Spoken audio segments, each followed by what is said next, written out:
Welcome to the Business Scholarship Podcast.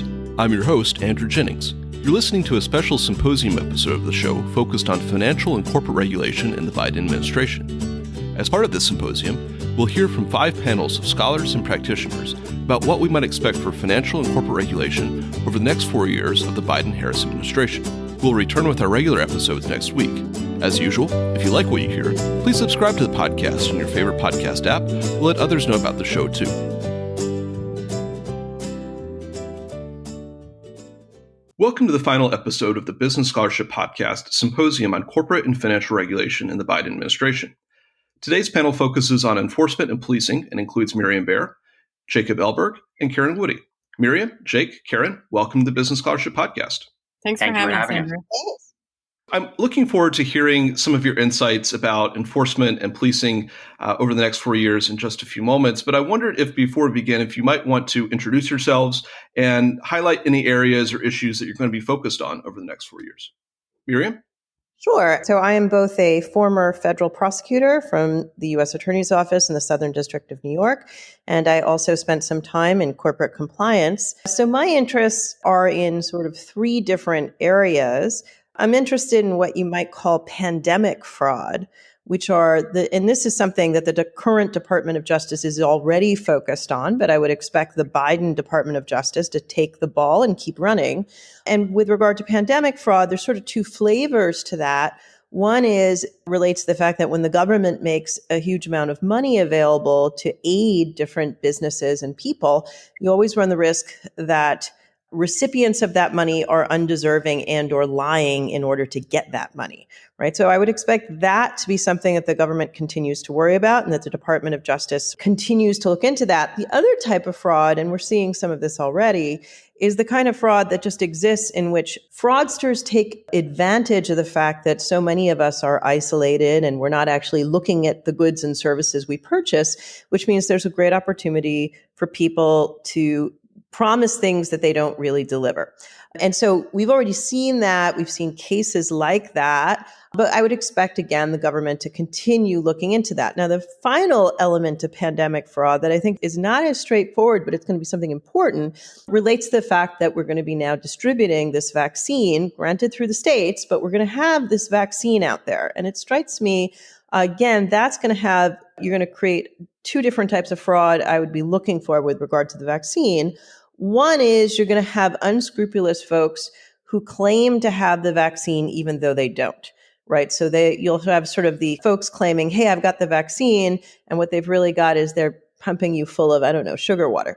The other group, I would be worried about doctors who are diverting real vaccine to folks with lots of money. And that would be a great concern. And so I think those are going to be problems that the government has to look into. The other areas that I will be looking at include money laundering. We know that this is something that Congress cares about and will sort of be doubling down on. And so I would be very interested in bank compliance and how that plays out. And then the final category of crimes that I expect the Department of Justice to take a look at would be what I sort of roughly call the corruption conflicts of interest set of crimes. And not, we all think about, well, what kind of crimes can you bring against the Trump administration or people who are within the Trump administration? I'd actually be interested in the extent to which the Department of Justice looks into these kinds of behaviors with regard to local and state officials. And so I would expect, if you believe in the idea that culture matters, what you would expect is if the federal government loosened the reins on things like conflicts of interest. In other words, we sort of didn't care if people violated conflicts of interest. And we kind of let people engage in broad violations of law with impunity. Then you would expect a sort of mirroring or trickle-down effect to occur, and you would expect local officials to engage in similar behavior. And so I would be very interested to see the extent to which the Department of Justice focuses on corruption and conflicts of interest among mayors, governors, state senators, and the like. And those are the areas that are of most interest to me right now. Thank you. Jake? Thanks, Andrew. I'm a professor at Seton Hall Law School. Before moving to Seton Hall, I was with the Department of Justice for 11 years, the last 5 of which I ran at the District of New Jersey, one of the largest healthcare fraud units in the country, and was responsible for all of the criminal and civil investigations involving healthcare there. And so that was related to my work at Seton Hall, where I teach classes in healthcare fraud. I run a class on data analytics, and I'm also a faculty advisor for our compliance programs around the world. So I come at the new administration focused on issues of corporate misconduct and compliance and trying to think about what is the relationship going to be between government and the Department of Justice in particular and corporate actors. It's a really interesting time to see how it develops, in significant part because of some of the issues that Miriam mentioned. When we're looking at issues of fraud relating to the pandemic,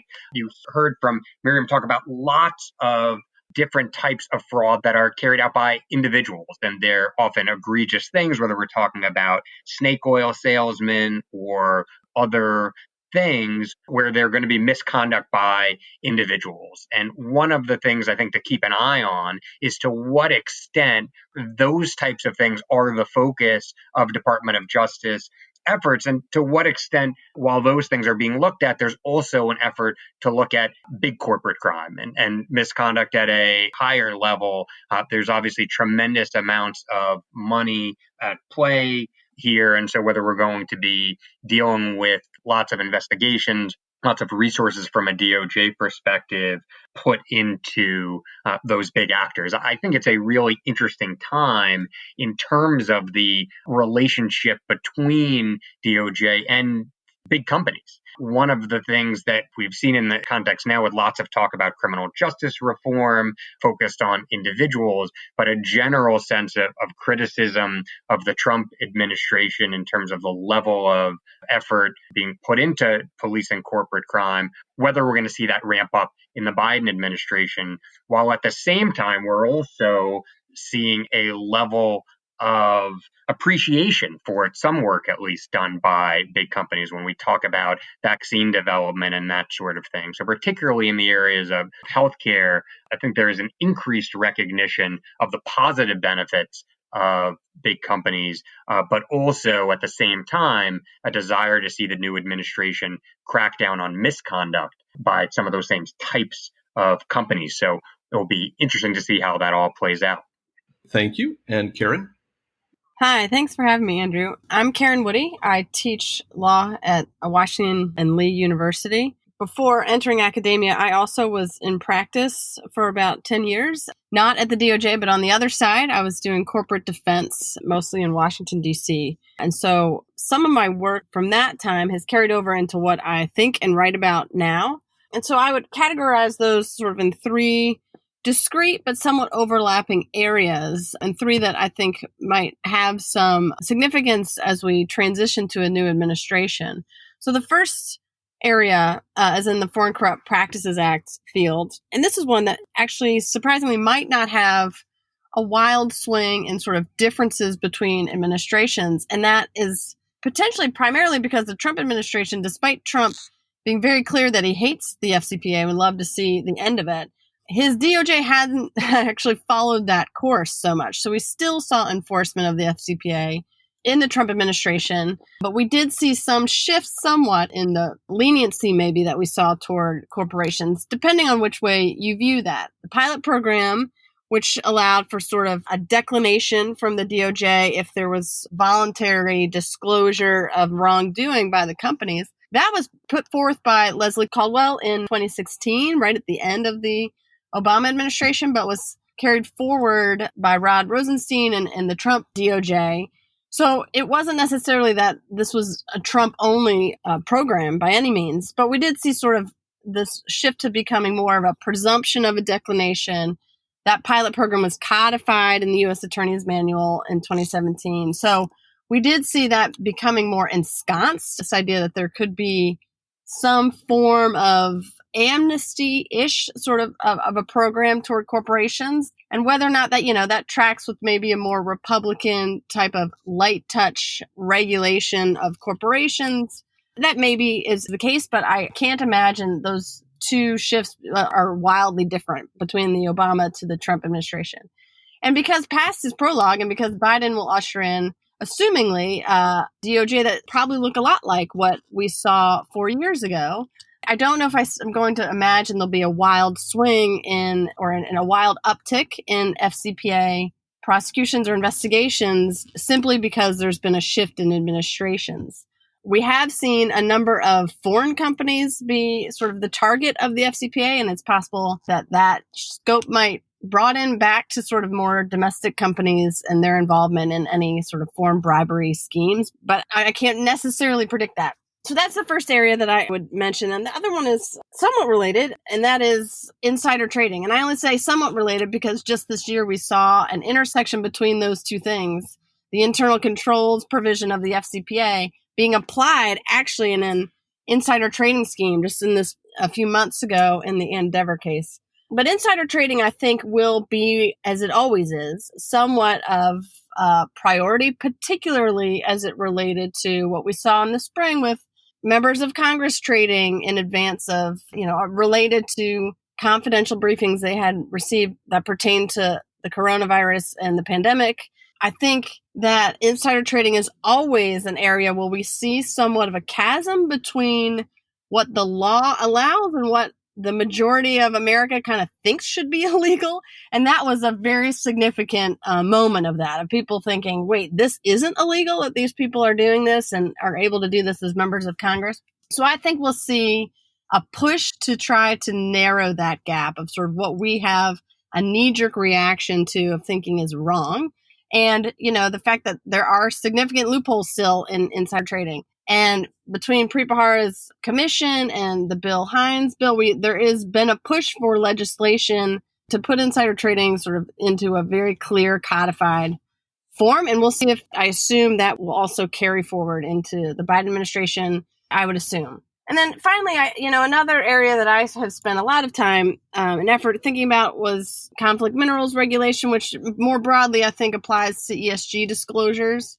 I don't think the drumbeat on that will lessen at all in the Biden administration. I think it will only grow, that this idea that there are stakeholders and important concepts that maybe companies need to be considering and have mandatory disclosures related to things like climate change, closer to, this idea that ESG is not going away, that will be of primary importance, certainly, I think, to this new administration. So that's what I'm looking forward to. Thank you all for those introductions and for highlighting some areas to look at over the next 4 years and perhaps to hear a little bit more about in this conversation. This is a conversation that is looking toward the next 4 years, but I thought we might start by looking backwards. I wondered if you could maybe highlight some areas of missed opportunities or failures in the area of corporate enforcement and policing that you've seen from the Trump administration or the Obama administration before it, and if there are some perhaps opportunities that the Biden administration might have in those areas. Miriam? Well, I have to say what I've had on my mind for a bit is Purdue Pharma, right? Because ultimately now the Department of Justice is in the midst of negotiating with Purdue Pharma. But I think if you look back at Purdue Pharma, it's really hard to see that as a win. And in fact, it's to see that as a win for any Department of Justice official, going back in time. Ultimately, I think we'll look back on this and we're going to say that to the extent Purdue Pharma was finally sort of brought down and that there was some accounting, and really, right, as of this moment right now, I think there are many who feel that the Sacklers, the owners of Purdue Pharma, are walking away without significant accountability. I think we will ultimately decide that whatever accountability occurred because of state AGs, right? And state attorneys general and the work that they did. And so I think there's a real question there about why did this occur and what allowed it to occur? And what's sort of interesting is if you go back in time, and this is not about the Trump administration, this is a sort of a much longer standing pathology. You look at the fact that there were 3 high-level officials charged under what we refer to as the responsible corporate officer doctrine a long time ago with regard to Purdue Pharma's marketing of opioids, of OxyContin. And nothing really happened after that. There was a whole issue. They ended up not being able to continue in the pharmaceutical world. So they suffered penalties in a sort of financial manner, but it's still, I don't think people felt that there was nearly enough of an accounting back then. And eventually now I think there's a real question about whether or not we're going to really learn what happened, enough of what happened. And I think it's an important question of to what role should the Department of Justice play in that? And I think that's sort of interesting. That's one failure I can think of where, and I don't think it's fair to call that a Trumpian failure. I think that's just a failure. And I think that's one in particular that stands out. And I think that's something that the Biden administration should give some thought to going forward. Thank you. Jake? I think the issues Karen has raised are really significant. And I'd agree with her that the criticisms in general, when we're talking about corporate enforcement, are not ones that are strictly from the Trump administration. But I think that the causes can be attributed slightly differently, because obviously to put together the corporate investigations and have the kind of reckoning that the public has really been clamoring for now for a long time requires both the skill and the commitment to do it, and also the resources. During the Obama administration, DOJ was to a significant degree resource limited. There were significant efforts by the Republican Congress for much of Obama's time to have DOJ have less resources, so just fewer prosecutors out there and less resources to work with to make it happen. During the Trump administration, we saw a significant increase in those DOJ resources, a significant increase in the number of prosecutors within DOJ. But at the same time, the priorities really weren't on white-collar crime. So we saw this increase in resources, but so much of that being devoted to immigration and street crime and those sorts of things. And then even when it comes to white-collar crime, one of the interesting developments during the Trump administration was that DOJ seems to have discovered data. And it's something that some of us at DOJ had been using for a significant period of time. But during the Trump administration, at a broader level, DOJ has kind of fallen in love with data, notably, though, not only for external investigations, but for internal accounting and for internal tracking. And so one of the things that happened throughout the Trump administration is that when it came to looking at white-collar crime, there was a significant degree of measuring success by things like numbers of conviction, which, as anyone who's prosecuted white-collar crime knows, when you're using that as the metric, it is a recipe for looking at smaller fish and low-hanging fruit and not devoting the kind of tremendous resources that's necessary to get the more difficult, more challenging cases that probably are more important from a societal perspective and certainly are the ones that the public has been asking for. So it'll be interesting to see, and we don't know the answer yet, whether from a budget perspective, the Biden administration is going to be able to maintain the amount of personnel within DOJ that the Trump administration has had. If we do have that, if the resources are at that level, with the expected shift of more of those resources towards white-collar enforcement, I think there's hopefully a real opportunity there for the first time, at least over the course of these last few administrations, to have the level of resources that DOJ would want to have devoted towards this important area. Thank you. And Karen? Yeah, it's a great question, Andrew. And the thing that jumps out at me, and it admittedly is slightly outside of my area of expertise, but what strikes me is that, there's a reason in my mind that Trump hated the Foreign Corrupt Practices Act and threatened to be done with it. And that, he alleged that was because, it hurt American businesses and didn't give them an equal playing field or even playing field.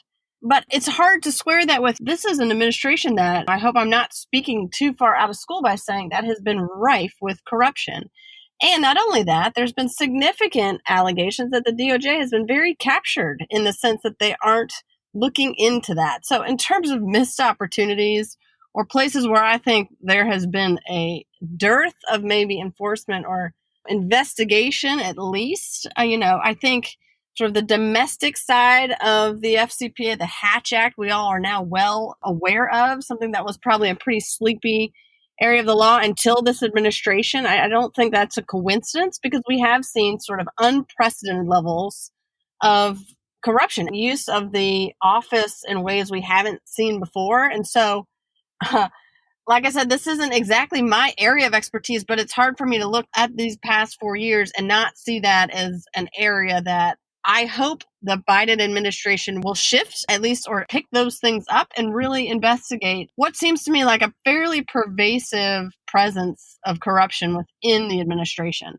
So that's one area, I think, for sure. Like I said earlier, I might be repeating myself, but I do think the insider trading, the use of confidential briefings through people in Congress or elsewhere who have access to certain data or information related to the pandemic, I think that was also a missed opportunity. I know that there were cursory investigations by the administration into Loeffler and others, but I think that's one that, if nothing else, I think the public will still be sort of demanding some answer on where those went and why those didn't really turn anything up. So that would be my two quick thoughts about things that maybe were overlooked over these last 4 years.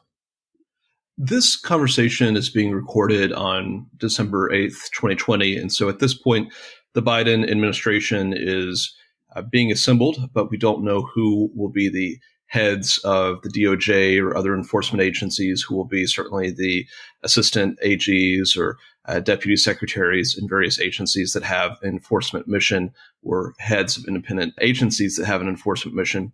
So with that limitation in mind, I wondered if you might be able to predict a little bit of what we might see in the next 4 years in terms of some of these issues that we've been talking about. Miriam?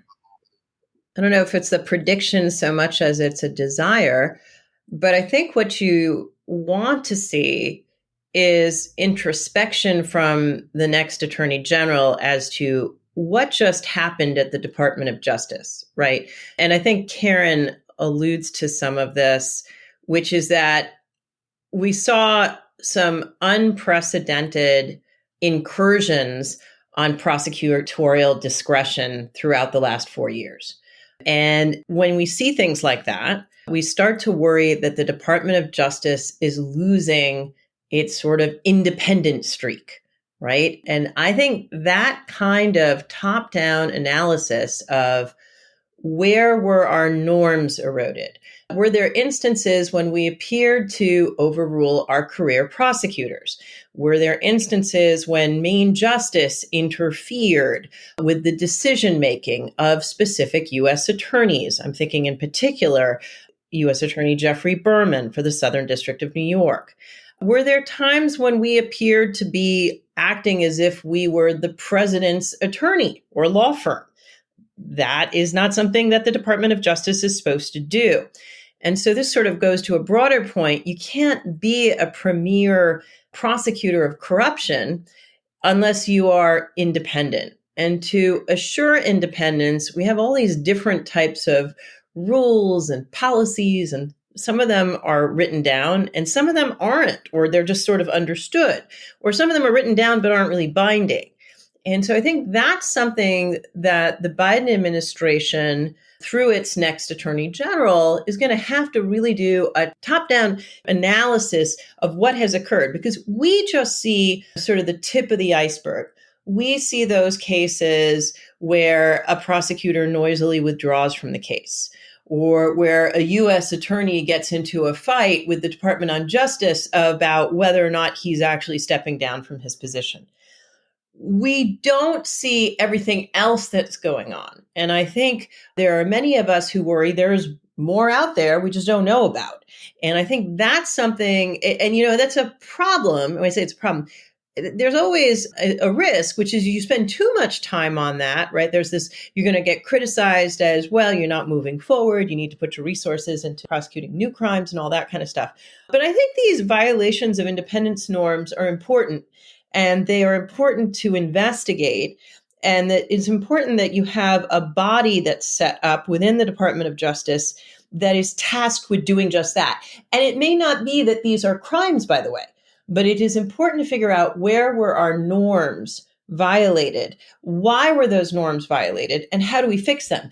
In fact, by the way, really what I'm describing are the kinds of behaviors you expect a corporation to do when the corporate compliance officer says, how did we get into this mess and how do we fix it? That kind of searching questions where you try to look for the root causes of the problem and then you ask, how can we change our structures so that we don't have this problem again? That is something I would like to see the Department of Justice engage in. So that's not a prediction, but it's a hope. My hope is that, if I made that prediction, that it would actually take place. All right. Thank you. Jake? I'll stop short of predicting a particular method, as Miriam does, and I think very effectively, in terms of how the Department of Justice and the Biden administration will seek to address it. But I'd agree that I think what we really will see, and I think we can firmly expect to see, is a lot of effort devoted, putting any specific case aside, a lot of effort being put into reasserting the independence and the integrity of DOJ. Much of what we've all been talking about, whether Karen's comments or Miriam's or mine, have been about some missed opportunities in terms of investigation, some cases that the public may wish would be brought and may or may not be.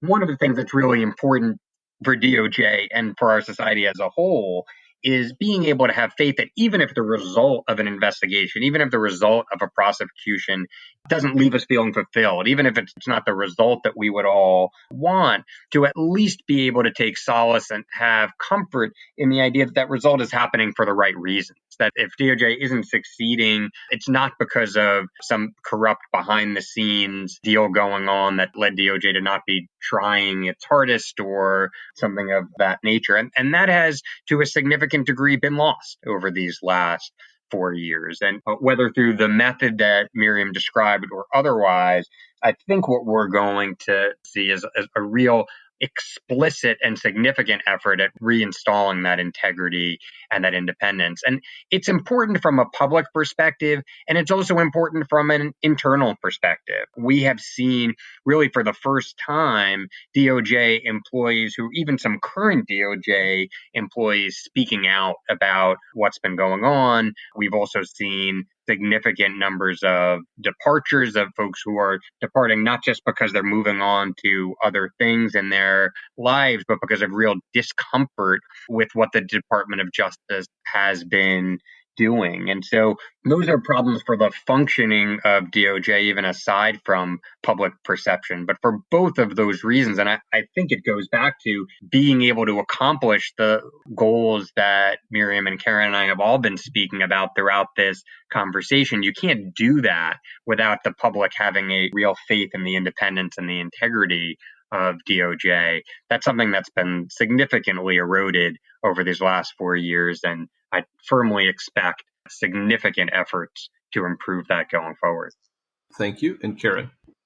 I would just say that I could not applaud more the answers that Miriam and Jake gave. And so I actually hope that someone in the administration taps both of you, because you both had excellent answers about restoring norms that I think really is getting at the heart of what we're all saying. I think that's great answers.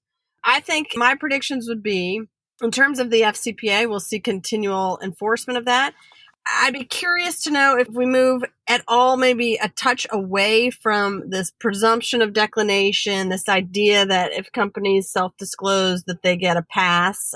Like I said, that was posited initially by a Democratic administration, and so I don't know if there will be a shift, but I do think, given the sort of zeitgeist after this last administration, that appearing too cozy with industries and corporations might not be a great look. And so there might be a more sort of buckling down a little bit tighter going forward if there certainly is evidence of violations of the FCPA or other regulations. So I'm not 100% on that at all. That's a soft prediction. So that's what I would say in that realm. Another prediction I think we'll see there'll be some movement on is in the remedy sphere after the Liu decision at the SEC, and sort of how the SEC will have to carve out what the disgorgement allotments are. That is obviously dovetails with some of its FCPA enforcement. That'll be something that comes up in those cases, certainly, because there's been such major disgorgement amounts from those type of cases. And after we've seen some real hard looks at what that remedy, be it equitable or punitive, is, and so how the Liu decision has cabined that somewhat, but still allows the SEC to go forward with using disgorgement, obviously, as a remedy. I think there could be some ways that we see the shift in those numbers. Sometimes maybe even as DOJ and SEC split an FCPA case, that there might be some norming of where we see the bigger numbers between penalties and fines and disgorgement. So that's one area I would still sort of watch that space to see how the Liu decision actually is being applied. That would be the two predictions that I can think of off the top of my head. Those are some predictions or expectations, perhaps hopes for the next 4 years. I'd like to turn the conversation to the advice that you might give. If officials from the Biden-Harris administration were to ask you for your best advice in terms of how to approach corporate enforcement and policing over the next 4 years, what might you tell them? Miriam?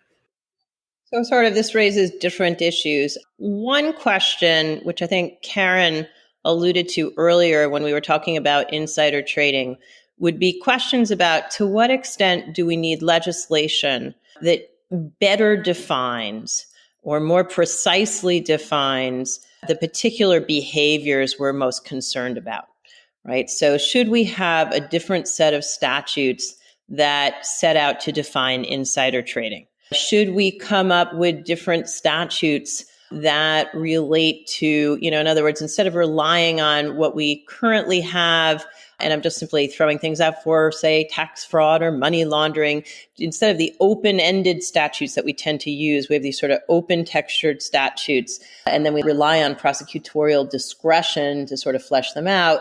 Should we have more specific statutes? It's not clear to me, by the way, that results in better enforcement, but that's always sort of a common question about congressional statutes and their effect on criminal prosecution.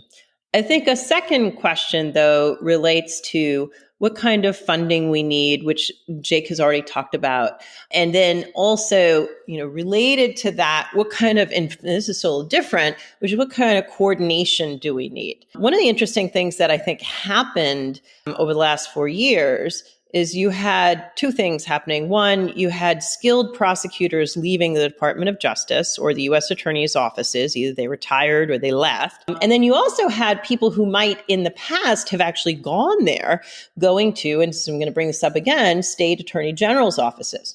So that sort of raises an interesting question. Will people now who are happily doing the work that they find fulfilling at, say, a well-known state AG's office suddenly jump to the feds? I don't know that they will. And so there's an interesting question about, to the extent we have these state AGs who are doing really good work, how can you leverage that work? And what that really means is it's a sort of cooperative federalism question about how can the feds and state AGs work together. A lot of that has to do with questions about sharing information.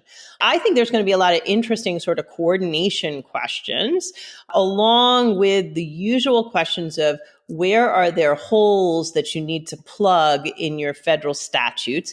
And of course, there's always the question about whether our federal statutes have become so unwieldy that we should just revise the code. I don't think we have the time to do that right now, but I don't think we should completely take that off the table. It may be there may be a point where we want to really start thinking about this as a long-term project, which is really rethinking our federal criminal code. Because right now what we have are a lot of redundant and overlapping statutes, and there might be reason to think about how to revise those. Thank you. Jake?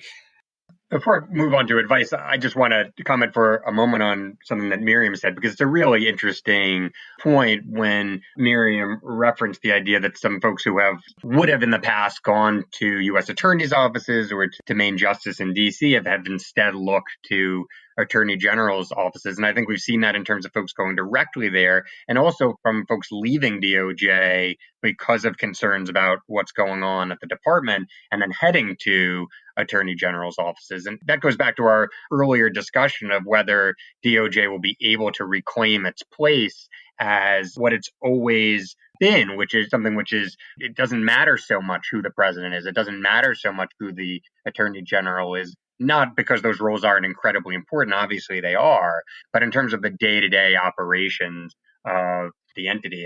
And so for me, as someone who served under a Republican administration, a Democratic administration, and then a Republican administration again at DOJ, I always viewed it as a place that's supposed to be one where that doesn't matter. And I think Miriam's point is really a good one. That we'll see if we get back to that, or if the horse has left the barn, and we're going to see a continued increased role of attorney general's offices.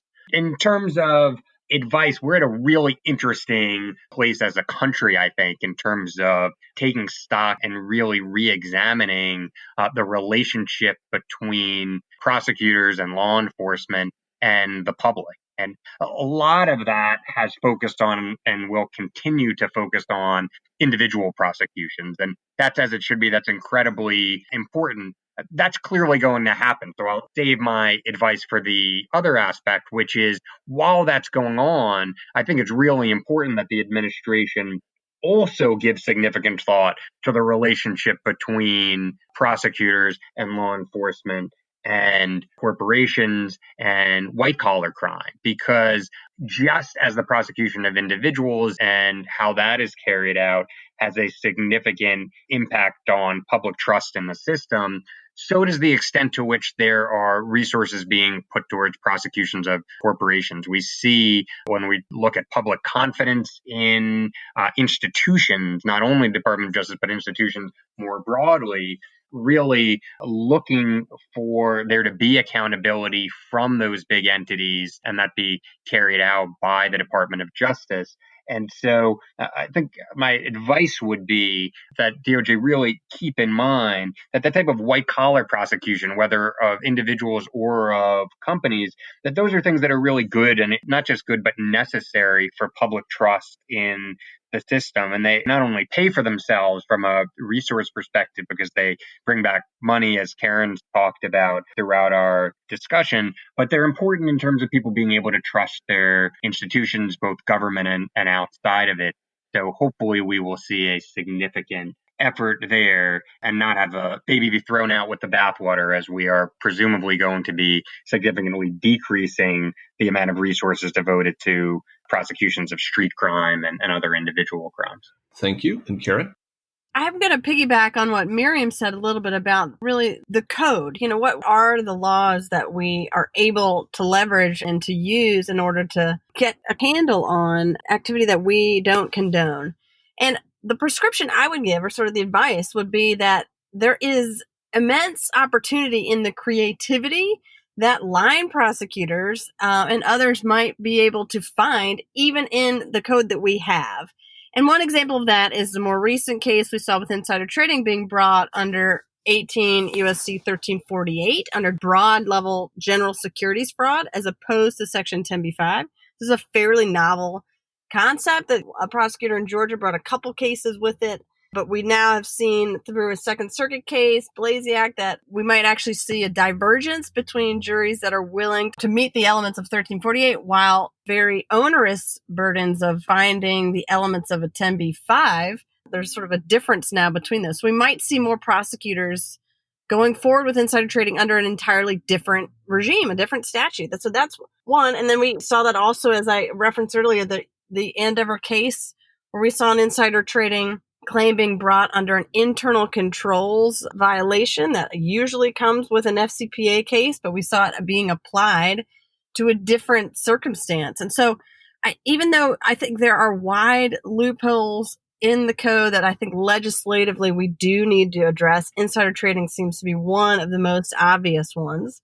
But there are a number of opportunities to still get at that through creative uses of what is already on the books. And we certainly have precedents in that. I mean, the FCPA is the sort of shining example of that. That is a statute that's passed in 1977 and just sort of sits there until the 2000s, when, again, through the creativity of some set of prosecutors, it has become the Titanic sort of size provision we now think of it as. And so I think there's a number of opportunities still there that I think, like I said, will maybe require some creativity and some real reflection on what it is that bothers us as a society. What is the activity we do want to curb or certainly to punish?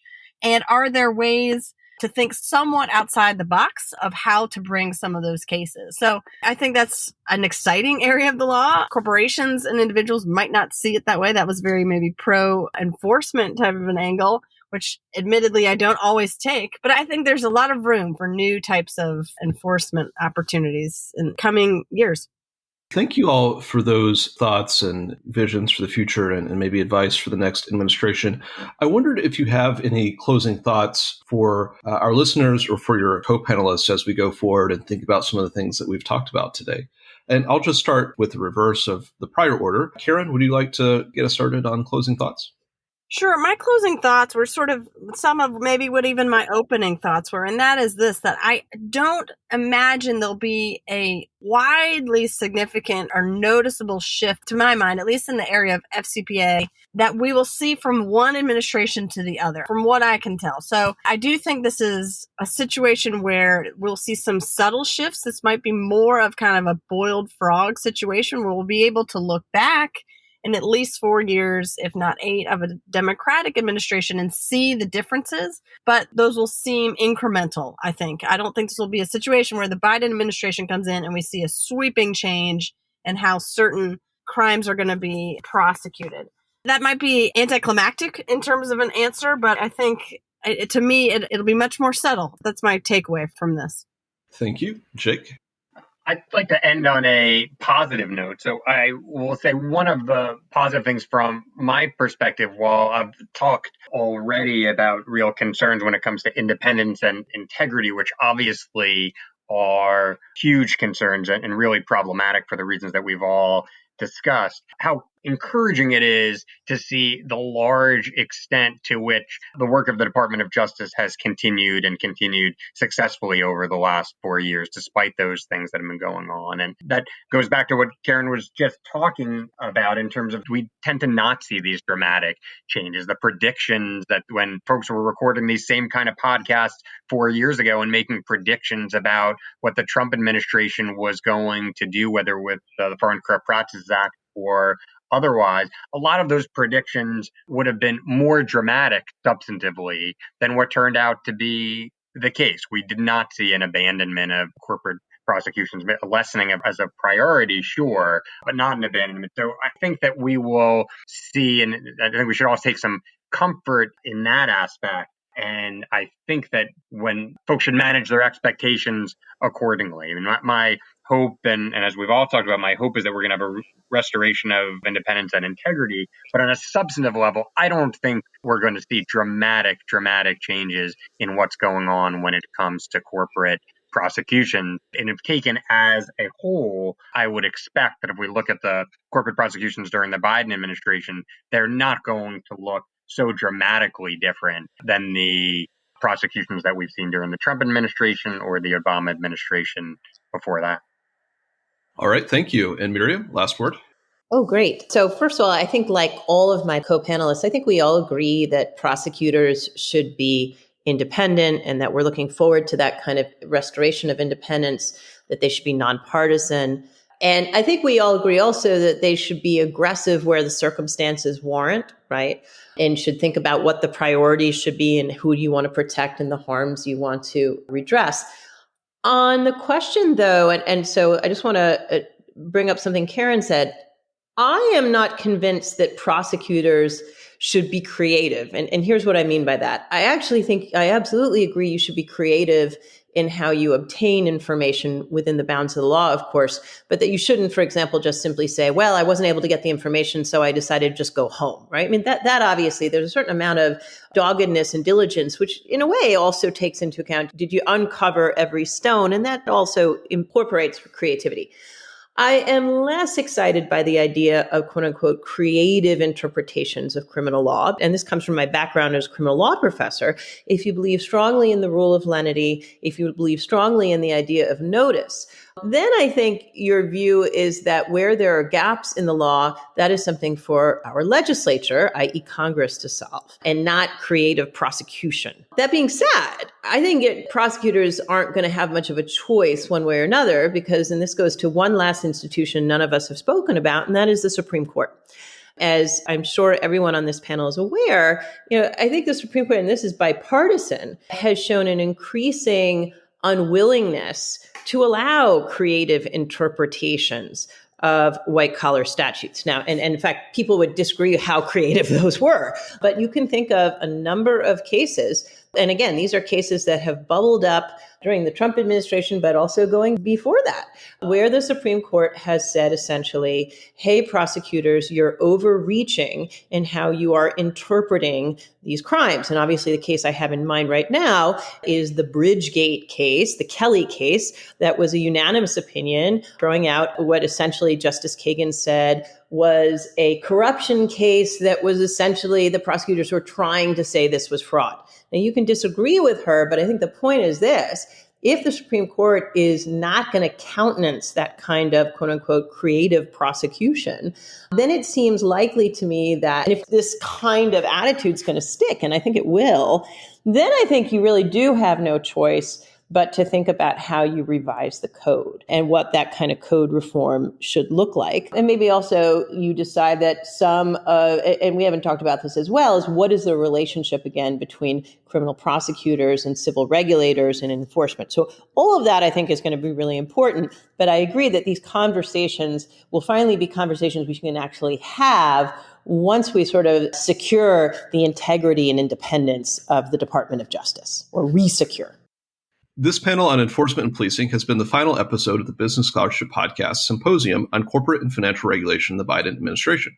Our guests today have been Miriam Baer, Jacob Elberg, and Karen Woody. Miriam, Jake, Karen, thank you for joining the Business Scholarship Podcast. Thank you. Thanks so much for having me. Thanks, all.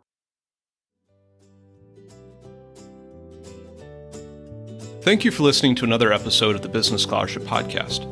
If you like what you heard, please consider subscribing to the podcast or leaving a rating on your favorite podcast app, or let other people know about it too.